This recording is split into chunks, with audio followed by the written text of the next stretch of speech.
데카르트는 말했다. 나는 생각한다. 고로 존재한다. 데카르트는 진리를 찾기 위해 평생을 고민해왔던 사람이다. 어떠한 상황에서도 변하지 않는 완벽한 진리는 뭘까? 이게 모두 꿈이 아니라 현실이라는 걸 어떻게 알 수 있지? 이 모든 게 환상이 아니라 진짜라는 걸 어떻게 알 수 있지? 사람의 감각은 믿을 수 없다. 사람의 감각은 차가운 게 아주 차가우면 뜨겁다고 느끼기도 하고 뜨거운 것을 반대로 차갑다고 느끼기도 한다. 그렇다면 난 어떻게 진리를 알 수 있을까? 과학에서 진리는 1 더하기 1은 2라는 사실이다. 이 변하지 않는 완벽한 진리는 양자역학이 되어 원자를 설명하기도 하고 상대성 이론이 되어 거대한 별을 설명하기도 한다. 그렇다면 철학에서도 변하지 않는 완벽한 진리를 발견할 수 있다면 그걸 이용해 이 세상을 이해할 수 있지 않을까? 그렇게 데카르트는 정말 모든 것을 의심하기 시작했다. 그리고 그는 이렇게 결론을 내린다. 나는 생각한다.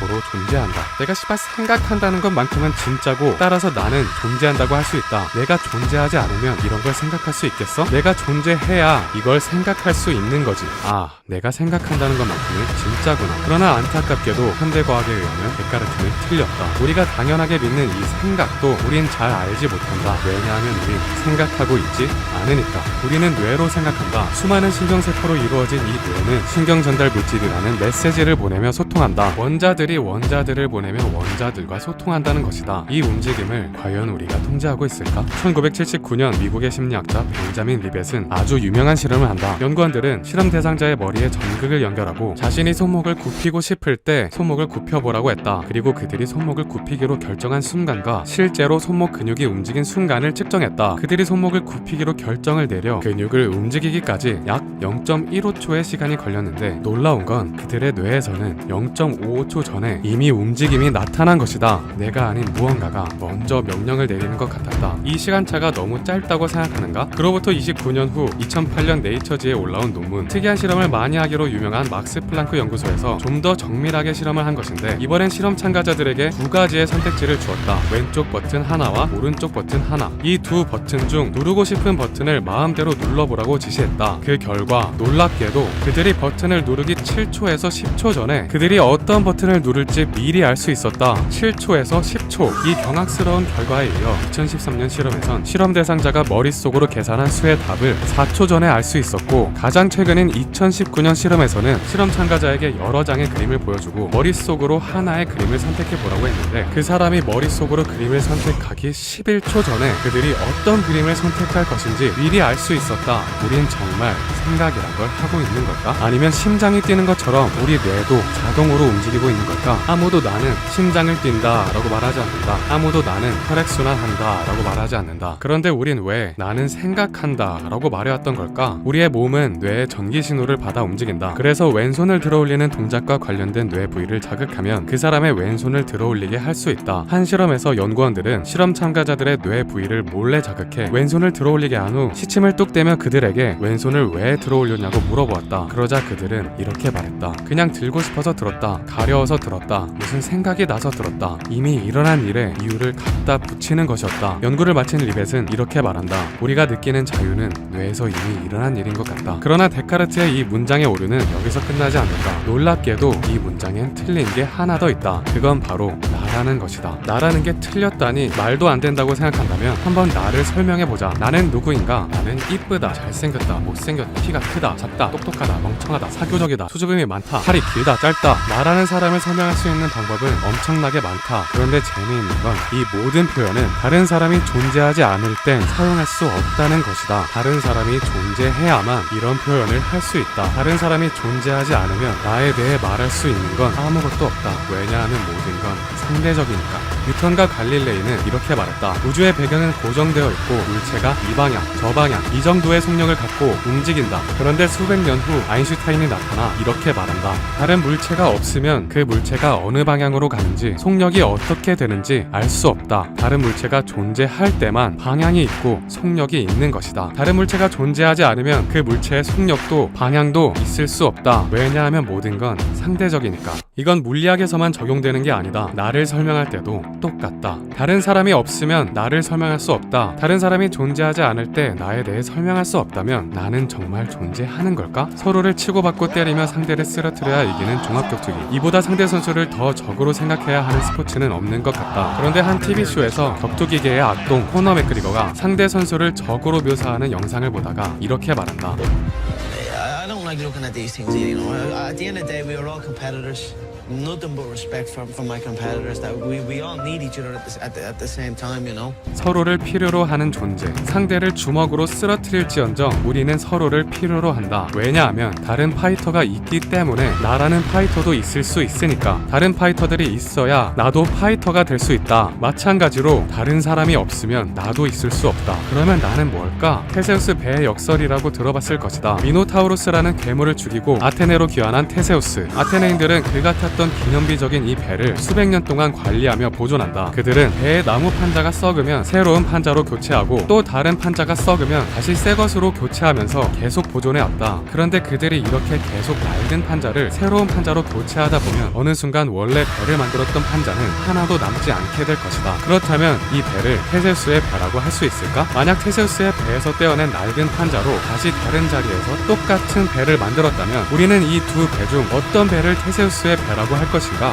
도무지 답이 없어 보이는 이 유명한 역설은 관점을 바꾸면 쉽게 풀 수 있다. 테세우스의 배라는 건 애초에 존재하지 않는 환상이라는 것이다. 이건 모두 나무 판자일 뿐이고 이렇게 나무 판자를 모아놓은 것에 우리가 테세우스의 배라는 가상의 의미를 부여한 것이다. 테세우스의 배는 처음부터 존재하지 않았다. 그렇다면 이번엔 더 어려운 문제를 풀어보자. 여기 나라는 사람이 있다. 나의 몸은 40조개의 세포로 이루어져 있고 이 세포들은 낡으면 계속해서 새로운 세포로 교체된다. 위산 공격을 받는 위벽세포는 2-3일에 한 번, 몸의 보호막 역할을 하는 피부세포는 2-3조에 한 번씩 교체된다. 이렇게 우리 몸을 구성하는 모든 세포가 다 교체되기까지 약 7년이 걸린다. 7년마다 완전히 다른 몸이 된다는 것이다. 나의 7년 전 몸과 지금의 몸을 만드는 재료 중 같은 재료는 하나도 없다. 테세우스의 배를 이룬 나무 판자가 모두 교체된 것처럼 나를 이룬 세포도 모두 교체된 것이다. 그런데 왜 나는 아직도 나를 나라고 믿을까? 내가 이 세포들의 가상의 의미를 부여한 걸까? 저번 편에서 가짜와 진짜에 대해 얘기했었다. 많은 사람들이 다 같이 나라라는 가상을 만들고 돈이라는 가상을 만들고 회사라는 가상을 만들었어도 아무리 많은 사람이 동의하여 만든 가상이어도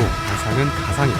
그리고 내가 나 혼자 동의한 이 가상도 가상이다. 나라는 개념은 우리가 만들어낸 궁극의 가상인 것이다. 어린아이가 말하는 걸 들어보면 재밌는 걸 발견할 수 있다. 여기 재범이라는 아이가 있다. 이 아이에게 엄마가 아이스크림과 사탕 중 뭐가 더 좋냐고 물어본다면 이 아이는 이렇게 대답할 것이다. 재범이는 아이스크림이 더 좋아요. 이 아이는 자신을 나라고 부를 줄 모른다. 그냥 어릴 때부터 자신을 사람들이 재범이라고 부르니까 아, 이게 재범이인가 보다 하고 재범이라고 말하는 것이다. 우린 모두 그랬다. 우리가 당연하게 생각하는 이 나라는 개념은 처음엔 존재하지 않았다. 우주는 138억 년 전 엄청난 폭발과 함께 탄생했다. 우주 초기 원자들은 서로 부딪히고 튕기며 자동으로 움직였는데 그렇게 튕기고 부딪히던 원자들은 어느 순간 뇌라는 박스를 만들어 그 박스 안에서 튕기고 부딪히더니 생각을 한다. 그게 나다. 포켓볼을 칠 때 포켓볼이 놓여진 위치, 각도, 속도를 모두 정확하게 컴퓨터로 계산할 수 있으면 큐대에 맞은 첫 번째 공이 어디로 가고 첫 번째 공에 맞은 두 번째 공이 어디로 가고 두 번째 공에 맞은 세 번째 공은 어디로 가는지 정확하게 예측할 수 있을 것이다. 우리의 뇌는 이보다 공이 더 많을 뿐이다. 인류는 기원전 500년부터 기원 후 1500년까지 2000년 동안 지구가 우주의 중심이라고 생각했다. 돌이 되어버릴 정도로 오래된 사람이 했던 말을 인류는 아무런 의심 없이 2000년 동안 믿은 것이다. 그러다 1543년 처음으로 지구가 우주의 중심이 아니라는 것을 깨닫게 된다. 도대체 무슨 일이 있었길래 2000년 동안 아무도 의심하지 않던 것을 의심하게 되었을까? 이때가 바로 르네상스였다. 신을 그리던 화가가 인간을 그리고 신을 쓰던 작가는 인간을 쓰고 신을 표현하던 시인이 인간을 표현하기 시작한 대격변의 시기. 세상을 더 이상 신의 눈으로 보지 않게 되자 그동안 보이지 않던 게 보이기 시작한 것이다. 그들은 신이라는 가상을 내려놓고 지구가 돈다는 걸 깨달았다. 우리가 나라는 가상을 내려놓으면 어떤 게 보일지 모른다. 우리에겐 많은 가르침을 준 성인 군자들이 있다. 그들은 모두 명상을 좋아했다. 명상을 왜 하는지 아는가? 명상은 생각을 하지 않는 것이 아니다. 심장이 뛰는 것처럼 뇌가 뛰는 걸 멈추는 건 불가능하다. 명상은 생각이라는 걸 한 발짝 뒤에서 제3자가 되어 관찰자의 시점으로 바라보는 것이다. 카페에 들어가 보자. 사람들이 많은 카페에 들어가면 사람들의 수많은 목소리가 배경음처럼 꽉 차게 들릴 것이다. 명상은 나의 뇌가 하는 말을 제3자의 입장으로 바라보는 것이라고 했다. 이제 카페에서 들리는 수많은 목소리에 나의 뇌가 내는 목소리까지 같이 넣어서 모두 배경음으로 만들어보자. 그럼 뭐가 남겠는가? 저 할아버지는 지금 자신이 입 밖으로 말을 하고 있다는 걸 알고 있는 걸까? 의식.